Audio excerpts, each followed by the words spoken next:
കോട്ടയത്ത് സുധാകരനെ പിന്തുണച്ച് ഫ്ലക്സ് ബോർഡുകൾ ആന്റണിയുടെ തട്ടകമായ പൂഞ്ഞാറിലാണ് വ്യാപകമായ ഫ്ലക്സ് ബോർഡുകൾ സ്ഥാപിച്ചിരിക്കുന്നത്. സേവ് കോൺഗ്രസ് രക്ഷാസമിതിയുടെ പേരിലാണ് ഫ്ലക്സുകൾ സ്ഥാപിച്ചിരിക്കുന്നത്. ആന്റണിയുടെ ജന്മനാടായ മൂന്നിലവിലും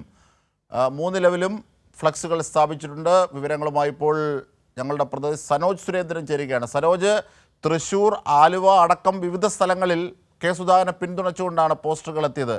സേവ് കോൺഗ്രസ് ഫോറത്തിൻ്റെ പേരിൽ പൂഞ്ഞാറിലും പ്രത്യക്ഷപ്പെടുന്നു. അത് ആന്റണിക്കുള്ള ഒരു മറുപടി എന്ന നിലയിൽ കൂടി ആണ് ആ പോസ്റ്ററുകളെ വ്യാഖ്യാനിക്കേണ്ടത്. എന്തൊക്കെയാണ് അതിലെ വിവരങ്ങൾ? കോൺഗ്രസ് പാർട്ടിയിൽ ഉണ്ടായിട്ടുള്ള അഭിപ്രായ ഭിന്നത താഴെത്തട്ടിൽ കൂടി രൂക്ഷമായിരിക്കുന്നു എന്നുള്ളതാണ് ഇതിലൂടെ പുറത്തു വരുന്ന കാര്യങ്ങൾ. കഴിഞ്ഞ ദിവസങ്ങൾ സംസ്ഥാനത്തിന്റെ വിവിധ ജില്ലകളിൽ ഇത്തരത്തിൽ സുധാകരനെ അനുകൂലിച്ചുകൊണ്ടുള്ള പോസ്റ്ററുകൾ പതിച്ചിരുന്നു. കയ്യെഴുത്ത് പോസ്റ്ററുകളാണ് പലയിടങ്ങളിലും കാണപ്പെട്ടത്.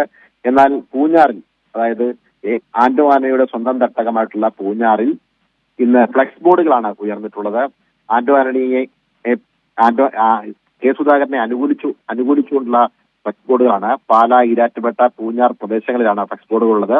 ഈ ആന്റണിയുടെ ജന്മസ്ഥലമായിട്ടുള്ള സ്വന്തം നാടായിട്ടുള്ള മൂന്നിലവിലും ഫ്ലക്സ് ബോർഡുകൾ സ്ഥാപിച്ചിട്ടുണ്ട്. സേവ് കോൺഗ്രസ് രക്ഷാസമിതി എന്ന പേരിലാണ് ബോർഡുകൾ ഉയർന്നിട്ടുള്ളത്. സുധാകരൻ KPCC പ്രസിഡന്റായി തുടരണമെന്നും LDF സർക്കാരിനെ അധികാരത്തിൽ നിന്ന് മറക്കാൻ നട്ടലുള്ള നേതാവാണ് സുധാകരനെന്നും അതുകൊണ്ട് സുധാകരൻ KPCC പ്രസിഡന്റായി തുടരണമെന്നുമുള്ള പ്രഖ്യാപനത്തോടെയാണ് ഫ്ലക്സ് ബോർഡുകൾ സ്ഥാപിക്കപ്പെട്ടിട്ടുള്ളത്. എന്തായാലും കഴിഞ്ഞ ദിവസങ്ങളിൽ, അതായത് സുധാകരനെ പിന്തുണച്ചുകൊണ്ട് കോട്ടയം DCC ഉൾപ്പെടെ AICC സമീപിച്ച പശ്ചാത്തലത്തിലാണ് ഇത്തരത്തിൽ പോസ്റ്ററുകൾ, ഫ്ലക്സ് ബോർഡുകൾ ഉയർന്നിട്ടുള്ളത് എന്നതാണ് ഏറ്റവും ശ്രദ്ധേയമായിട്ടുള്ള കാര്യം. അജിംഷാദ്.